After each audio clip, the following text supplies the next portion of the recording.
Hello అండి, నమస్తే. Welcome back to my channel. ఇవాల్టి వీడియోలో చూస్తున్నారు కదా, బ్లౌజ్ బ్యాక్ నెక్ని ఏ విధంగా కటింగ్ అండ్ స్టిచ్చింగ్ చేస్తారో ఎక్స్ప్లెయిన్ చేయబోతున్నాను. అండ్ అలానే ఇది పక్కన ఇంకొక ఫోటో యాడ్ చేశాను కదా, అది ఫ్రంట్ నెక్ అనమాట. ఎగ్జాక్ట్గా మనకి షోల్డర్ పాయింట్ దగ్గర నుంచి స్టార్ట్ అయ్యి కర్వ్ తీసుకొని ఆ విడ్త్ అనేది ఎక్కువ వచ్చేటట్లు చూసుకున్నాము. నాకు వీళ్ళు క్లయింట్స్ కొన్ని రిఫరెన్సెస్ ఇచ్చారు. ఆ రిఫరెన్సెస్ని బట్టి మనము బ్లౌజ్ అనేది ఇట్లా టర్న్ చేసుకున్నాము. అయితే ఇప్పుడు మీరు చూస్తున్న ఈ వీడియోలో ఓన్లీ నేను బ్యాక్ పార్ట్ని మాత్రమే షేర్ చేస్తున్నాను అనమాట. ఫ్రంట్ పార్ట్, హ్యాండ్స్ నెక్స్ట్ వీడియోలో షేర్ చేస్తాను. ఇక్కడ నుంచి మన కటింగ్ అండ్ స్టిచ్చింగ్ వీడియో అనేది కంటిన్యూ అవుతుంది. ఛానల్ ఎవరైనా ఫస్ట్ టైం చూస్తున్నట్లయితే సబ్స్క్రైబ్ చేసుకోండి. చాలామంది వీడియోస్ చూస్తున్నారు కానీ లైక్ చేయట్లేదు. మీరు లైక్ చేస్తేనే కొత్త వ్యూవర్స్కి రీచ్ అయ్యి మన ఛానల్ ఇంకా గ్రో అప్ అవుతుందన్నమాట. సో గ్రో అప్ అయితే నేను కూడా మంచి మంచి మోడల్స్ షేర్ చేయడానికి ట్రై చేస్తాను. ఓకేనా? ఇక్కడ నుంచి మన cutting and stitching video continue అవుతుంది. Let's get into video. అయితే నేను ఇప్పుడు ఫస్ట్ మీకు అసలు నాకు క్లయింట్స్ ఎట్లాంటి రెఫరెన్సెస్ ఇచ్చారనేది ఇక్కడ మీరు చూడండి ఒకసారి. ఇది బ్లౌజ్ బ్యాక్ పార్ట్ అనమాట. బ్యాక్ పార్ట్ వచ్చేసి పైనుంచి క్లోజ్డ్ వస్తుంది, కింద లైట్గా వీ షేప్ వస్తుంది. అండ్ నెక్స్ట్ ఇది వచ్చేసి ఫ్రంట్ పార్ట్ చూస్తున్నారు కదా, ఎక్కువ వైడ్ వస్తుంది అనమాట. డీప్ అంత ఎక్కువే ఉండదు, బట్ ఎక్కువ వైడ్ వస్తుంది. అండ్ నెక్స్ట్ వన్ వచ్చేసి ఇవి హ్యాండ్స్ మోడల్. ఈ 3 రిఫరెన్సెస్ ఇచ్చేసి మనల్ని బ్లౌజ్ అనేది కస్టమైజేషన్ చేయమని చెప్పారు. అండ్ ఫ్రంట్ పార్ట్ మనకి సరిగ్గా అర్థం కాదనుకొని కొంచెం డ్రాయింగ్ టైప్లో వేశారనమాట. అండ్ నెక్స్ట్ వీళ్ళ మెజర్మెంట్స్ని బట్టి ఇప్పుడు మనం బ్లౌజ్ అనేది డిజైన్ చేసుకుంటున్నాము. అండ్ మెజర్మెంట్స్ని కూడా నేను మీకు చూపిస్తాను. ఇక్కడ చూడండి, మెజర్మెంట్స్ ఇక్కడ టోటల్ మెజర్మెంట్స్ని నేను తీసుకున్నాను, ఎందుకంటే స్కర్ట్ని కూడా డిజైన్ చేయాలి కాబట్టి. సో ఇక్కడ బ్లౌజ్ లెంత్ అనేది మార్క్ చేస్తున్నాను. బ్లౌజ్ లెంత్ వచ్చేసి వాళ్ళు ఇచ్చిన మెజర్మెంట్స్ ఏంటంటే 13.5 ఇచ్చారు, బట్ మనము ఒక 1 ఇంచ్ ఎక్స్ట్రా తీసుకోవాలి. ఆఫ్టర్ స్టిచ్చింగ్ అది ఖర్చుల్లోకి పోగా ఎగ్జాక్ట్గా 13.5 వస్తుంది. అందుకనే నేను ఇక్కడ 1.5 ఇంచ్ ఎక్స్ట్రా తీసుకొని 14.5 ఇంచెస్ అనేది తీసుకున్నాను. అండ్ ఇక్కడ నేను నెక్ని కటింగ్ చేసుకోవడానికి అసలు ఫ్రంట్ నెక్ని బేస్ చేసుకొని బ్యాక్ నెక్ వస్తుంది కాబట్టి ఫ్రంట్ నెక్ని మొత్తం, ఫ్రంట్ నెక్ బ్యాక్ నెక్ మొత్తం ఒకటే మెజర్మెంట్స్ కదా ఇక్కడ మనం డ్రాయింగ్ చేసుకునేది. కాటన్ ఫ్యాబ్రిక్ మీద ఇక్కడ నేను డబల్ ఫోల్డింగ్ వేసాను అనమాట, 4 ఫోల్డింగ్స్. దాని మీద ఫ్రంట్ బ్యాక్ వచ్చేస్తుంది.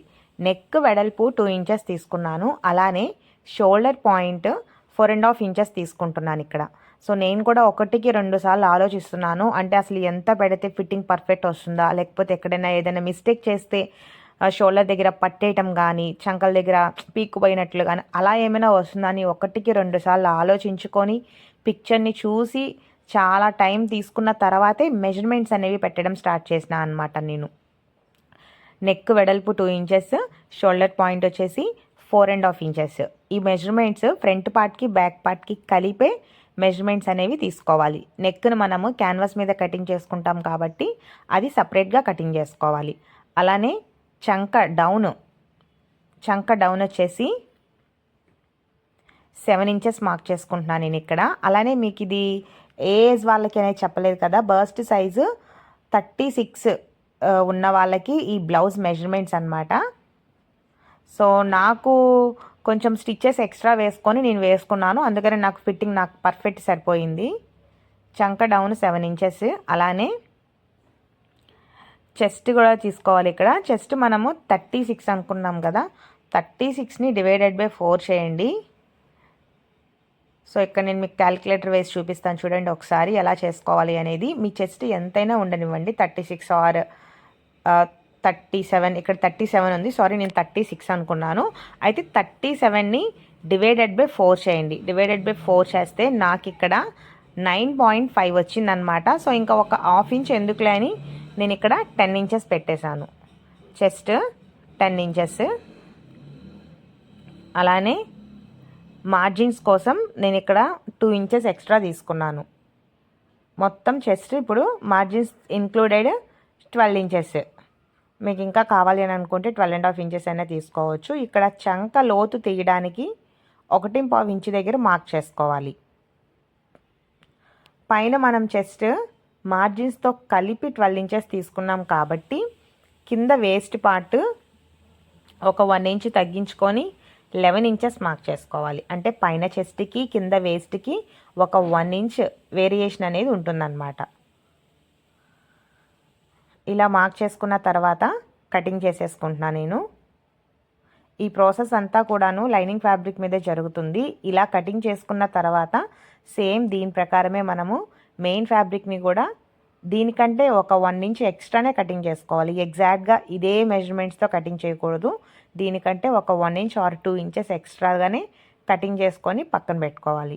ఇప్పుడు నేను ఈ 2 లైనింగ్ పార్ట్స్ని కూడాను సపరేట్ చేసేసుకుంటున్నాను. అయితే నేను ఇక్కడ బ్లౌజ్ బ్యాక్ పార్ట్ని కటింగ్ చేసి చూపిస్తున్నాను.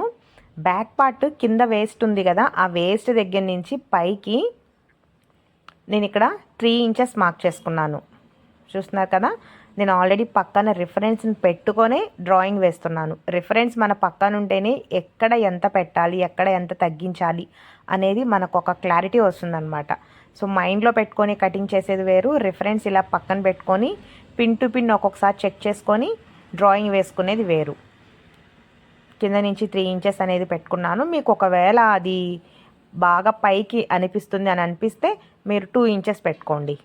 అలా పైకి 3 ఇంచెస్ పెట్టుకొని అక్కడి నుంచి క్రాస్గా మనం మార్జిన్ కలిపాం కదా, డైరెక్ట్గా మార్జిన్ వరకు కాకుండా కొంచెం పక్కకే ఒక 2 ఇంచెస్ యువతల నేను ఫింగర్ పెట్టా చూడండి, ఇప్పుడు చూపుడు వేలు పెట్టి చూపిస్తున్నాను, అక్కడికి ఆపేవాళ్ళనమాట.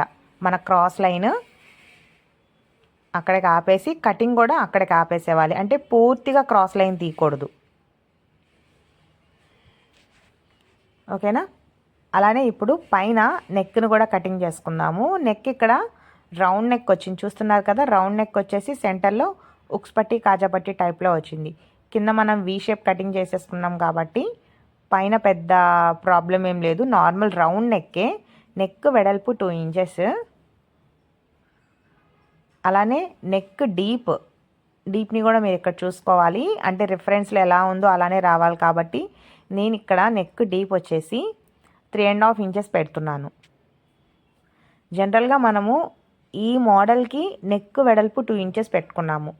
బట్ వేరే మోడల్స్కి మాత్రం నెక్ వెడల్పు 2 ఇంచెస్ అస్సలు పెట్టమాకండి. మోడల్ని పెట్టే షోల్డర్ కానీ లేకపోతే నెక్ విడ్త్ కానీ మనము చేంజ్ చేస్తూ ఉండాలి. చూస్తున్నారు కదా, నెక్ పొడవు 3.5 ఇంచెస్ పెట్టుకొని రౌండ్ నెక్ అనేది డ్రా చేసుకొని కటింగ్ చేసేసుకున్నాను నేను. బ్యాక్ పార్ట్ కటింగ్ అయిపోయింది. ఇప్పుడు స్టిచ్చింగ్. సో ఇలా మనము మెయిన్ క్లాత్ని లైనింగ్ క్లాత్ని ఒకదానిపైన ఒకటి వేసుకోవాలి. మెయిన్ క్లాత్ వచ్చేసి రైట్ సైడ్ పెట్టుకోవాలి. లైనింగ్ క్లాత్ వచ్చేసి మెయిన్ క్లాత్ పైన అంటే రైట్ సైడే మనము ఈ లైనింగ్ క్లాత్ని కూడా పెట్టుకోవాలి. కింద మనము వీ షేప్ కటింగ్ చేసుకున్నాం కదా బ్యాక్ పార్ట్ నెక్కి, ముందుగా ఆ వీ షేప్ని స్టిచ్చింగ్ చేసుకోవాలన్నమాట. సో ఇక్కడ గమనించండి, ఇక్కడ మొత్తం ఒకటే కలర్ అయ్యేసరికి మీరు ఏమైనా కన్ఫ్యూజన్ అవుతారేమో. మెయిన్ క్లాత్ రైట్ సైడ్ పెట్టాలి. ఆ రైట్ సైడే ఈ లైనింగ్ క్లాత్ అనేది వేసుకోవాలి. లైనింగ్ క్లాత్ని బ్యాక్ సైడ్కి టర్న్ చేస్తాం కదా, అందుకనే ఫస్ట్ కుట్టేటప్పుడు మెయిన్ క్లాత్ని రైట్ సైడ్ మీద లైనింగ్ క్లాత్ పెట్టుకోవాలి. ఈ విధంగా కింద వీ షేప్ని కటింగ్ చేసుకున్నాం కదా, దానిని ముందు ఇలా ఒక స్టిచ్ అనేది వేసుకోవాలి. సో చూసారు కదా, ఇట్లా ఒక స్టిచ్ వేసేసుకున్న తర్వాత మీకు ఇక్కడ కింద ఎక్స్ట్రా ఫ్యాబ్రిక్ కనిపిస్తుంది కదా మెయిన్ క్లాత్, ఆ క్లాత్ మొత్తాన్ని కూడాను ఇలా ఎడ్జ్ వరకు కటింగ్ చేసేసుకోవాలి. ఎడ్జ్ కటింగ్ చేసుకున్న తర్వాత ఆ షేప్ మొత్తం మనకి ఫినిషింగ్ నీట్గా ఉండాలి అని అంటే ఇలా అక్కడక్కడ కటింగ్స్ అనేవి పెట్టాలి. ఈ కటింగ్స్ పెడితేనే క్లాత్ని మనం తిప్పేటప్పుడు నీట్గా టర్న్ అవుతుంది, ముడతలేమీ రాకుండా నీట్గా ఉంటుంది. కటింగ్స్ పెట్టేసుకున్నాం కదా, ఇప్పుడు ఈ లైనింగ్ క్లాత్ని వెనక్కి భాగానికి టర్న్ చేసేసుకోండి. ఇట్లా వెనక్కి తిప్పిన తర్వాత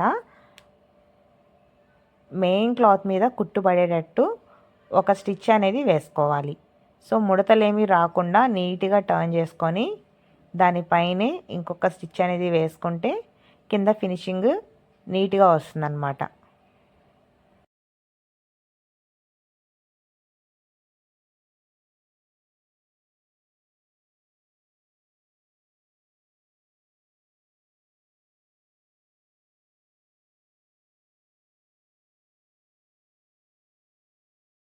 ఇలా మనము ఒక కుట్టు వేసేసుకున్న తర్వాత ఇప్పుడు వెనక భాగానికి తిప్పేసుకోవాలి. ఇప్పుడు లైనింగ్ క్లాత్ మనం ఎలా అయితే కటింగ్ చేసుకున్నామో దాని ప్రకారము మెయిన్ క్లాత్కి అటాచ్ చేసేసుకోవాలి. చూడండి, కింద నుంచి స్టార్ట్ చేసుకున్నా నేను అటాచ్ చేయటము. ఫస్ట్ సైడ్ జాయింట్ పడిద్ది, దాని తర్వాత చంక జాయింట్ అనేది ఈ విధంగా వేసుకోవాలన్నమాట. ఇది కుట్టు అటాచ్ చేసేటప్పుడు కూడా మెయిన్ క్లాత్ అనేది ముడతలు పడతా ఉంటుంది. అది మీరు పడకుండా ఉండాలి అని అంటే చేత్తోనే ఇట్లా కొంచెము నీట్గా స్మూత్గా అంటే క్లాత్ ముడతలు పడకుండా కుట్టు అనేది నీట్గా పడుతుందన్నమాట. ఇట్లా మొత్తం అటాచ్ చేసేసుకున్న తర్వాత మీకు ఎక్స్ట్రా ఫ్యాబ్రిక్ అనేది కనిపిస్తుంది కదా మెయిన్ క్లాత్, ఆ క్లాత్ని లైనింగ్ ఎడ్జ్ వరకు కటింగ్ చేసేసుకోవాలి. చూస్తున్నారు కదా, ఇట్లా లైనింగ్ ఎడ్జ్ వరకు కటింగ్ చేసేసుకోవాలి.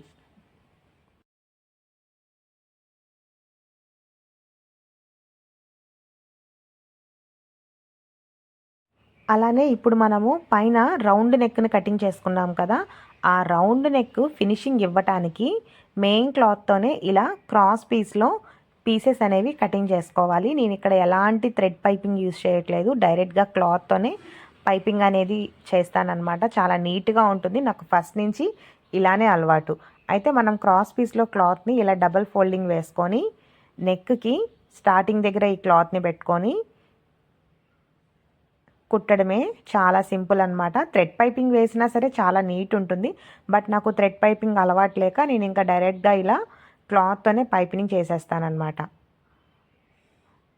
పైపింగ్ వేసే క్లాత్ కూడా గుర్తుపెట్టుకోండి, క్రాస్ పీస్లో కట్ చేస్తేనే మీకు ఆ నెక్ తిరిగేటప్పుడు ఇబ్బంది పెట్టకుండా నీట్గా అనేది టర్న్ అవుతుంది. ఇట్లా మనం నెక్ మొత్తము పైపింగ్ టైప్లో స్టిచ్ చేసుకోవాలి. చూసారు కదా, ఇట్లా స్టిచ్ చేసేసుకున్న తర్వాత ఇప్పుడు ఆ నెక్ లైన్ మొత్తము సిజర్తో చిన్నగా కటింగ్స్ పెట్టుకోవాలి. అలా కటింగ్స్ పెడితేనే మనం లోపల థ్రెడ్ వేయకపోయినా పైపింగ్ అనేది థ్రెడ్ వేసినట్టు రౌండ్గా కొంచెం ఆ ఫినిషింగ్ అనేది రెడీమేడ్ లుక్ స్టైల్ ఫినిషింగ్ అనేది వస్తుందన్నమాట. ఇట్లా మనం కటింగ్స్ పెట్టుకొని ఆ క్లాత్ని బ్యాక్ సైడ్కి టర్న్ చేసేసుకొని ఎగ్జాక్ట్గా మనకి ఆ పైపింగ్ పక్కనే మనకు ఒక లైన్లా ఫామ్ అవుతుందన్నమాట. దానిలో కుట్టు పడేటట్లు ఈ విధంగా స్టిచ్ చేసుకోవాలి. అలానే నెక్ కుట్టేసిన తర్వాత ఒకసారి బ్యాక్ సైడ్కి టర్న్ చేసుకుంటే మనకి ఇక్కడ ఇలా క్లాత్ అనేది పైకి లెగుస్తున్నట్టు కనిపిస్తుంది. దాన్ని మనం హెమ్మింగ్ చేసేసుకోవచ్చు. హెమ్మింగ్ కంటే ఇట్లా ఒక స్టిచ్ వేసుకుంటేనే కుట్ అనేది గట్టిగా ఉంటుందన్నమాట. చూస్తున్నారు కదా, ఇట్లా ఒక స్టిచ్ వేసేసుకుంటే నెక్ ఫినిషింగ్ అయితే కంప్లీట్ అవుతుంది. అలానే చూడండి, ఇక్కడ నీట్గా మనకి షేప్ అనేది వచ్చేసింది. పైన కింద, పైన వచ్చేసి రౌండ్ నెక్, కింద వచ్చేసి వీ నెక్. ఇప్పుడు ఆ వీ నెక్ దగ్గర నుంచి పైన రౌండ్ నెక్ వరకు సెంటర్ పాయింట్ని బేస్ చేసుకొని నేను ఇక్కడ ఒక లైన్ అనేది డ్రా చేసుకుంటున్నాను.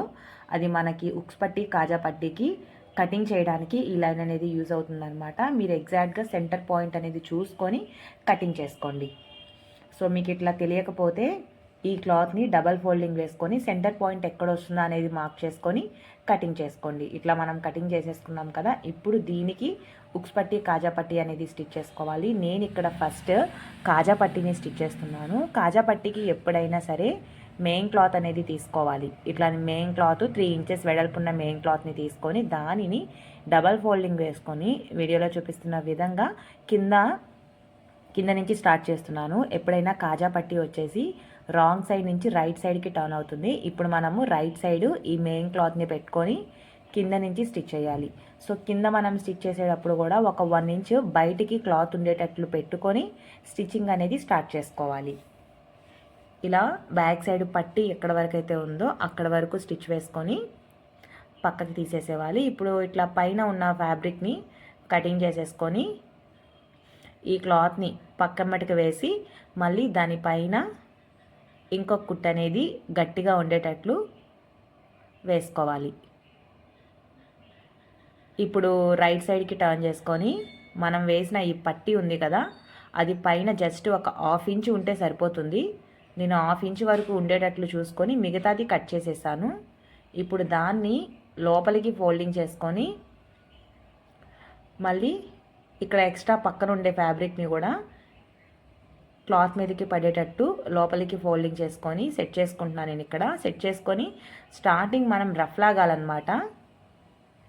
స్టార్టింగ్ రఫ్ లాగిన తర్వాత అక్కడి నుంచి ఇంకా స్ట్రైట్గా కుట్టు వేసేసుకోవాలి. అలానే ఎండింగ్ పాయింట్ దగ్గరికి వచ్చేసరికి కూడాను ఇక్కడ మీరు చూస్తున్నారు కదా, పట్టీని చివరన ఒక 1/2 ఇంచ్ వదిలేసి మిగిలిన క్లాత్ని కట్ చేసి ఆ 1/2 ఇంచ్ వదిలిన క్లాత్ ఏదైతే ఉందో దానిని లోపలికి వెళ్ళేటట్లు ఫోల్డింగ్ వేశాను నేను ఇక్కడ. ఫోల్డింగ్ వేసుకొని అప్పుడు మళ్ళీ లాస్ట్లో కూడా రఫ్ లాగాలి. మనం స్టార్టింగ్లో ఎలా అయితే లోపలికి ఫోల్డింగ్ చేసుకొని రఫ్ లాగామో అదే ప్రాసెస్ లాస్ట్ ఎండింగ్ పాయింట్ దగ్గరికి వచ్చేసరికి కూడాను లోపలికి ఫోల్డింగ్ చేసుకొని రఫ్ లాగాలి.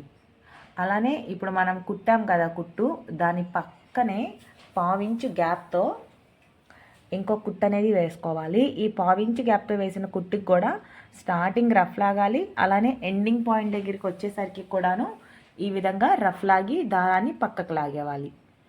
ఇదంతా కూడాను కాజా పట్టీ అనమాట. సో కాజా పట్టీ ఎలా కుట్టాలో అర్థమైంది కదా. ఇప్పుడు ఉక్స్ పట్టీ వచ్చేసి రైట్ సైడ్ నుంచి రాంగ్ సైడ్కి టర్న్ అవుతుంది. చూడండి ఇప్పుడు క్లాత్ని మనము రైట్ సైడ్కి తిప్పుకున్నాము. రైట్ సైడ్కి తిప్పుకొని నేను ఇక్కడ మెయిన్ క్లాత్నే తీసుకున్నాను. లైనింగ్ ఫ్యాబ్రిక్ అయినా వేసుకోవచ్చు ఉక్స్ పట్టీ స్టిచ్ చేయడానికి. లైనింగ్ క్లాత్ సరిపోకపోవడం వల్ల నేను ఇక్కడ మెయిన్ క్లాత్ని తీసుకున్నాను. వెడల్పు 1.5 ఇంచ్ ఉంటే సరిపోతుంది. ఉక్స్ పట్టీ కూడా కింద ఒక 1/2 ఇంచ్ క్లాత్ వదిలేసి ఈ విధంగా ఫస్ట్ ముక్కను జాయిన్ చేసుకోవాలి. ఇప్పుడు ఈ ముక్కని పక్కకి తిప్పి ఇంకొక కుట్టు అనేది వేసుకోవాలి. ఉక్స్ పట్టీ కాజా పట్టీ సేమ్ ఒకటే ప్రాసెస్ అనమాట. కాజా పట్టీ రాంగ్ సైడ్ నుంచి, ఉక్స్ పట్టీ రైట్ సైడ్ నుంచి, అంతే, పెద్ద వేరియేషన్ ఏమీ లేదు.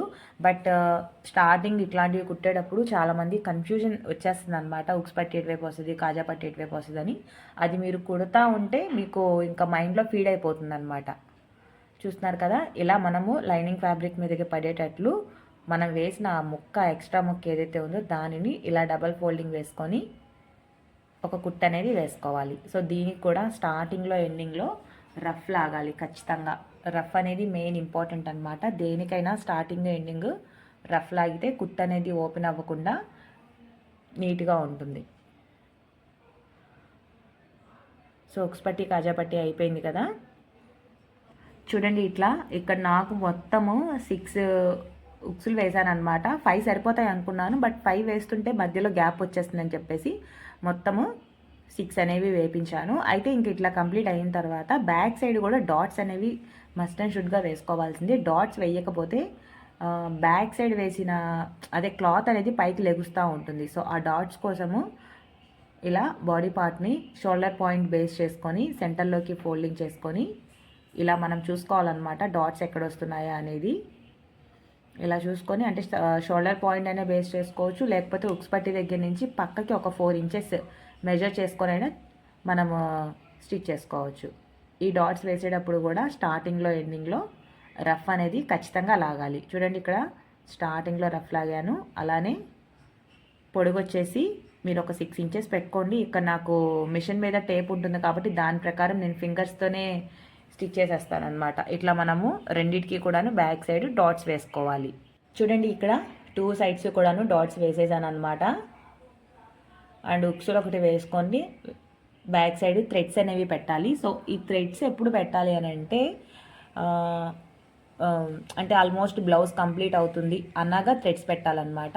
అంటే ఏంటంటే ఫ్రంట్ బాడీ పార్ట్, హ్యాండ్స్ అన్ని జాయిన్ చేసి సైడ్ మనం జాయిన్ చేస్తాం కదా, ఆ జాయింటింగ్ టైంలో థ్రెడ్స్ అనేవి పెట్టి బ్యాక్ సైడ్ టైట్ చేసుకోవాలి. సో అంతేనండి, చాలా సింపుల్ అంటే సింపుల్. వితిన్ ఒక 45 ఆర్ హాఫ్ అన్ అవర్లోనే స్టిచ్ చేసేసుకోవచ్చు ఈ back neck. So experience persons అయితే ఒక 15 మినిట్స్లో కూడా ఫినిష్ చేయొచ్చు అనమాట. మీ అందరికీ వీడియో అర్థమైందని అనుకుంటున్నాను. బ్యాక్ సైడ్ టైట్ చేసిన తర్వాత బ్యాక్ లుక్ అనేది ఈ విధంగా ఉంటుంది. యాక్చువల్గా నేను సెల్ఫ్ టైట్ వేసుకున్నాను కాబట్టి థ్రెడ్స్ నేను సరిగ్గా నాట్ వేసుకోలేదు. మనం ఎవరైనా సపోర్ట్ తీసుకుంటే అది అంతా ఓపెన్ అయితే ఉండదు బ్యాక్ సైడ్. నాకు స్కర్ట్ కొంచెం షార్ట్ అనిపించింది నా హైట్కి, అందుకనే స్కర్ట్ కిందకి కట్టడం వల్ల ఆ బ్యాక్ సైడ్ నాట్స్ కూడా కొంచెం లూజ్ వేయడం వల్ల బ్యాక్ సైడ్ ఎక్కువ ఓపెన్లో ఉంది కదా. బట్ మీకు అలా ఏం ఉండదు. థ్రెడ్స్ అనేవి కొంచెం టైట్ ఫిట్టింగ్ చేసి స్కర్ట్ లెంత్ ఎక్కువగా ఉంటే మనం హిప్ బెల్ట్ అనేది పైకి పెట్టుకుంటే బ్యాక్ సైడ్ అలా ఉండదు, బాగుంటుంది అనమాట. తప్పకుండా ట్రై చేయండి. అన్ని మోడల్స్ ట్రై చేయాలి కదా, ఎప్పుడు రెగ్యులర్ రొటీన్ మోడల్సే కాకుండా. ఇంతకే వీడియో ఎలా అనిపించింది అనేది కమెంట్ చేయండి. ఎవరికైనా డౌట్ అనిపిస్తే అది కూడా కమెంట్ చేయండి, మ్యాక్సిమం రిప్లైస్ ఇస్తుంటాను. అండ్ దీన్ని ఫ్రంట్ పార్ట్ ఎలా కట్ చేసుకొని ఎలా స్టిచ్ చేసుకోవాలి, హ్యాండ్స్ కూడా నేను 2 కలిపి నెక్స్ట్ వీడియోలో షేర్ చేస్తాను. రేపు మళ్ళీ ఇంకొక వీడియోతో మీ ముందుకు వచ్చేస్తాను. Until then keep watching, bye.